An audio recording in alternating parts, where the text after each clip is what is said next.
కోర్టుకి ఇచ్చేటువంటి సిచ్యువేషన్ వచ్చింది అంటే మొదటిది అక్కడ కాంపిటీషన్ ఏ స్థాయిలో ఉంది. అదే అంటున్నాను, ఎందుకు అంత అంత సొంత సీరియస్గా ఎందుకు ఇలాకాలో తీసుకుంటున్నారని.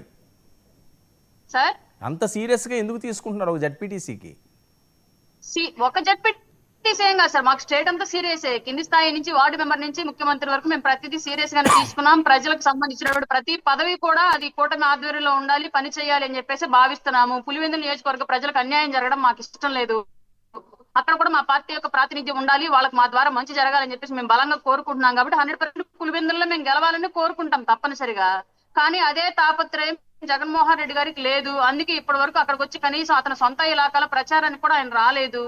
అంటే ఆయన ఉద్దేశం ఏంటి, నేను పట్టించుకోవట్లేదు, ఇప్పుడు నేను వెళ్తే నేను చేసినటువంటి తప్పుల్లో లేదంటే ఎమ్మెల్యేగా నేను నిర్వర్తించాల్సిన బాధ్యతలను క్వశ్చన్ చేస్తారన్న ఉద్దేశంతో అతను ఆ జడ్పీటీసీ కోసం ఎంపీటీసీ కోసం సపోర్ట్ గా వెళ్ళట్లేదు. అతను క్లియర్లీ ఇక్కడ అతని బాధ్యత రాహిత్యం ఒక అధ్యక్షుడిగా జగన్మోహన్ రెడ్డి యొక్క బాధ్యత రాహిత్యం అక్కడ.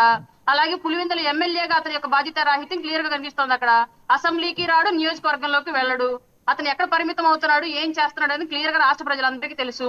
అతను ప్రజల్లోకి రావాలంటే అయితే ఎవరో ఒకరు జైలుకు పోవాలి, లేదంటే ఎవరో ఒకరు చనిపోవాలి. ఈ రెండు కారణాలతో అతను వస్తాడు బయటికి. అంటే పులివెందుల ఎట్టి పరిస్థితుల్లోనూ కూడా ఎవరు అక్కడ అడుగు పెట్టలేరు అన్నది వాళ్ళ కాన్ఫిడెన్స్. ఎన్నో సంవత్సరాల నుంచి, దశాబ్దాల నుంచి ఏదో అడవడి చేస్తుంటారు తప్పించి మా జోలికి ఎవరు కూడా రాలేరు అని. అంటే అది మనుషులుండే ఏరియా కదా సార్, ప్రజాస్వామ్యబద్ధంగా అక్కడ భారతదేశంలో ఉన్నటువంటి రాజ్యాంగం పులివెందుల్లో ఉండదా? సహజంగా దేశంలో ఎవరైనా ఎక్కడైనా అడుగు పెట్టచ్చు. ఆంధ్రప్రదేశ్ లో కూడా అదే సిచ్యువేషన్ ఉంటది. బట్ పులివెందులు అడుగు పెట్టలేకపోతున్నారు అని చెప్పేసి మీరు చెప్తున్నారు. పులివెందులు ఎవరు మమ్మల్ని కాదని అడుగు పెట్టలేరు అని చెప్పేసి వాళ్ళు అంటున్నారని మీ ద్వారా మీరు చెప్తున్నారంటే అక్కడ మనుషులు ఉండట్లేదేమో బహుశా. అందుకే వివేకానంద రెడ్డి గారు మర్డర్ జరిగిన ఇప్పటి వరకు దాని గురించి ఎవరు ఏం తేల్చలేదేమో బహుశా. అందుకే ఇప్పటి వరకు అక్కడ దళితులు ఎవరు కూడా వాళ్ళ ఓటు హక్కు వాళ్ళు స్వచ్ఛందంగా వినియోగించుకోలేరు. ఎస్టీలో ఒక లారీకి, ఎస్సీలో ఒక లారీకి, బీసీలో ఒక లారీకి ఎక్కించేసి అక్కడ సదరు సామాజిక వర్గానికి సంబంధించినటువంటి వ్యక్తులు వెళ్ళి అక్కడ జులుం చేసేసి వీళ్ళ కార్డులందరూ వాళ్ళు తీసుకుని ఓట్లు గుద్దేసుకుని వస్తారని చెప్పేసి మాకు ఏదైనా సహజంగా కమ్యూనిటీ మీటింగ్ లో మేము కలిసినప్పుడు అక్కడ ఉన్నటువంటి ప్రజలు వాపోతూ ఉంటారు. బహుశా అది నిజమే అయ్యి ఉండొచ్చు ఇప్పుడు మీరు చెప్తున్నటువంటి ఈ మాటల ద్వారా. ఇప్పుడన్నా సరే పులివెందుల ప్రజలు కూటమి అభ్యర్థిని గెలిపిస్తే కనీసం రానున్న రోజులు అయినా సరే రాష్ట్రంలో ఉన్న మిగతా నియోజకవర్గాల్లో వాళ్ళకు ఉన్నటువంటి స్వతంత్ర హక్కులు, ప్రజాస్వామ్యబద్ధంగా బ్రతికేటువంటి హక్కు ఏదైతే ఉందో అది కూడా పులివెందుల ప్రజలకు వచ్చేటువంటి అవకాశం ఉంది. ఇది వాళ్ళకు ఒక గోల్డెన్ ఛాన్స్. ఇప్పుడు కూటమి అభ్యర్థిని గెలిపిస్తే ఖచ్చితంగా పులివెందులలో కూడా వాళ్ళు ప్రజాస్వామ్యబద్ధంగా బతకొచ్చు. ఆ విషయాన్ని ఇప్పుడున్నటువంటి ఈ ఛాన్స్ ని పులివెందుల ప్రజలు ఉపయోగించుకుంటారని చెప్పేసి మేము బలంగా నమ్ముతున్నాం. అన్నయ్య గారు ఎప్పుడైనా వెళ్ళారా మీరు పులివెందుల? వెళ్ళాను సార్, ఒకసారి కమ్యూనిటీ మీటింగ్ వెళ్ళాను. ఏంటి పరిస్థితి అక్కడ, ఎలా ఉంటుంది? చెప్పినట్టు ఉంటుందా? చెప్పాను కదా సార్, ఇప్పుడు కాదు మీకు లాస్ట్ ఒక డిబేట్ లో కూడా చెప్పాను అక్కడ క్లియర్ గా. హత్య కావించబడ్డ వాళ్ళు, హత్యలు చేసిన వాళ్ళంతా జైల్లో మగ్గుతున్నారు. వాళ్ళ ఫ్యామిలీలు ఏమో వీళ్ళ కింద కూలీలుగా మగ్గుతున్నారు. వీళ్ళు మాత్రం వాళ్ళతో హత్యలు చేయించేసి వాళ్ళు మాత్రం ఆ వేల వందల ఎకరాల భూములు ఆక్రమించుకొని మొత్తం అక్కడంతా ఒక హుకుం నడిసిద్ది. అది క్లియర్ గా అది రాష్ట్ర వ్యాప్తంగా అందరికీ తెలుసు. కానీ ఎవరు మాట్లాడరు దాని గురించి. ఎందుకంటే ఇప్పుడు చెప్పారుగా మా పులివెందుల్లోకి ఎవరు అడుగు పెట్టలేరు అని చెప్పేసి. అట్లాంటి ఒక కోటరీ అక్కడ ఉండిద్ది కాబట్టి ఎవరు బయట మాట్లాడరు. సో మీరు వాళ్ళతో మాట్లాడారు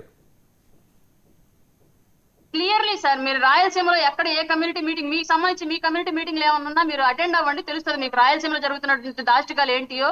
ఏళ్ల తరబడి అక్కడి నుంచి ఎంత మంది నాయకులు మంత్రులుగా, ముఖ్యమంత్రులుగా రాష్ట్రాన్ని వెళ్తున్నప్పటికీ ఇప్పటికి కూడా అక్కడ కరువు ప్రాంతంగానే ఎందుకుందో, ఎందుకు ఇప్పటికీ అక్కడ ఉన్నటువంటి యువత వలసలు వెళ్తారో, ఎందుకు ఇప్పటికీ అక్కడ బానిసత్వం అనేటువంటి సంవత్సరాల తరబడి కూలీకి రాసుకొని వెళ్లేటువంటి బాండింగ్ ఇప్పటికి కూడా అక్కడ ఎందుకు నడుస్తుంది? బాండ్ల మీద, కాగితాల మీద రాపించుకొని తీసుకెళ్తారు. 10 సంవత్సరాలు మాకిందా, 5 సంవత్సరాలు మాకిందా అని చెప్పేసి. అట్లాంటి సిస్టమ్ ఎక్కడా కూడా లేదు. బట్ అది రాయలసీమలో ఇప్పటికీ నడుస్తుంది. పెద్ద పెద్ద చదువులు చదువుకోవాలని ఆసక్తి ఉన్నప్పటికీ కూడా కుటుంబాలు ఛిద్రమైపోయి, ఇంటి పెద్ద జైలు పాలైపోయి, ఇంటి పెద్ద ఎక్కడో చోట హత్య గావించబడి అసలు ఎక్కడున్నాడో కూడా తెలియకుండా మాయమైపోయి ఇట్లాంటి కుటుంబాలు కోకొల్లలో ఉన్నాయి ఆ ప్రాంతంలో. ఓకే, కరెక్టే. ఎస్పెషల్లీ బీసీ, ఎస్సీ, ఎస్టీల నుంచి మాత్రమే. సరే అరుణ గారు, ఒక్క విషయం, అంటే ఇదంతా ఎవరు తప్పు? వైఎస్ఆర్సీపీదా? సార్ ఇక్కడ నేను ఒక పార్టీనో ఒక వ్యక్తినో నేను చేయలే. అందుకే క్లియర్ గా చెప్పాను మీకు ఇందాక. పులివెందుల నియోజకవర్గానికి ఇది ఒక గోల్డెన్ ఛాన్స్. ఇప్పుడు కూటమి అభ్యర్థి గెలిస్తే అక్కడ కొంతమందికి ప్రజాస్వామ్యం వచ్చింది, గుర్తుపెట్టుకోండి అని చెప్తున్నా. కూటమి అభ్యర్థి గెలిస్తే పులివెందుకు ప్రజాస్వామ్యం వస్తుందా? 100% సార్. వాళ్ళు ఓటు హక్కు వాళ్ళు వినియోగించుకోలేరు. కొన్ని సామాజిక వర్గాలు ఇప్పటికీ అక్కడ కాదని ఎవరన్నా చెప్ప, అక్కడ లోకల్ గా ఉన్నటువంటి మిగతా సామాజిక వర్గాలని మేము స్వచ్ఛందంగా ప్రతిసారి ఎలక్షన్ లో మా ఓటు మేమే ఈవీఎం మీద నొక్కొస్తున్నాం చెప్పి చెప్పండి. ఏ దళితుడైనా, ఏ బీసీ సామాజిక వర్గంలో ఉన్నటువంటి సామాన్యుడైనా, ఏ ఎస్టీ సామాజిక వర్గంలో సామాన్యుడైనా ఒక్కళ్ళు చెప్పరు. ఎందుకంటే ఒక లారీకి ఎక్కిచ్చేసి తీసుకెళ్లి ఆ లారీలో ఉన్న వాళ్ళ ఓట్లందరూ ఒక వ్యక్తి వేసి వస్తాడంట అక్కడ.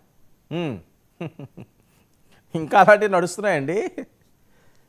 నడుస్తున్నాయి సార్. క్లియర్లీ మీరు కమ్యూనిటీ మీటింగ్కి వెళ్ళండి, ఒక్కొక్కరు వాళ్ళ ఆవేదన చెప్తా ఉంటే మాకు అసలు రక్తం మరిగిపోద్ది. కానీ ఏం చేయలేం. ఓకే.